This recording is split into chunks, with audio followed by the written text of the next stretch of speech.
BehindTheGloves.com here with Freddie, Roach, Freddy.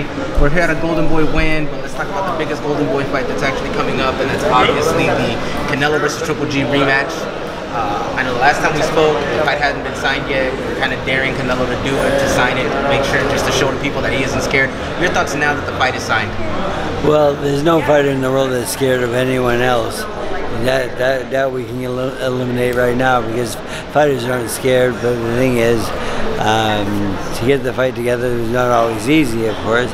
But you know, it's a big fight. It's a great fight to watch. The first fight was very close, obviously, and I can't wait to watch the second one. It should be fun. Who do you favor in that fight and why? Obviously, they both have their pros, they both have their cons, but taking all that into consideration, if you were an analyst, who would you pick and why?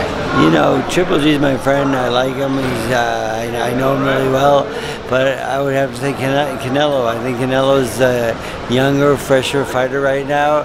I think Triple G might be slowing down a little bit.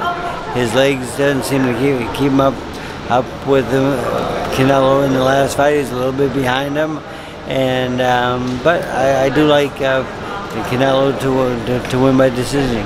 Now, we've had this conversation before, but never really on camera. And this is about the whole high altitude, traveling to Big Bear, and the pros and cons of that. Can you get into that? Because obviously Triple G is up in Big Bear training right now. So just talk to us a little bit about that and the breakdown that you feel about that. Well, the thing is, you know, there's a lot of studies out there right now, and on the subject, of course, like what works best and so forth. And then the latest one out right now is that you have to have both every day. They say the best way to train and like get the blood, the red and the white blood cells to live together and stay together consistently is you have to have both every day. So if you lived at sea level, drove to Big Bear and trained, and then came back here and slept, it would be the perfect scenario and so forth. Because I asked a couple of doctors, is it really that much harder to train at high altitude?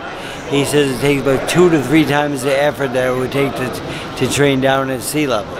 So I think that effort, I think it kind of ages fighters quickly and so forth. Again, he's not fighting in altitude, so I don't agree with the high altitude training unless you're fighting there. You know, but again, with the newest studies out, both every day is the best way to mix it. But you know, you've got a lot of experts out there and a lot of good guys, and I have some really good doctors who know the business, and this is what they tell me at least, and I do believe in it. It's Michelle Joy Phelps. If you haven't already subscribed to our YouTube channel, make sure you go and do so by clicking this icon right here and hit the bell button so you can get notified every time we upload a new video.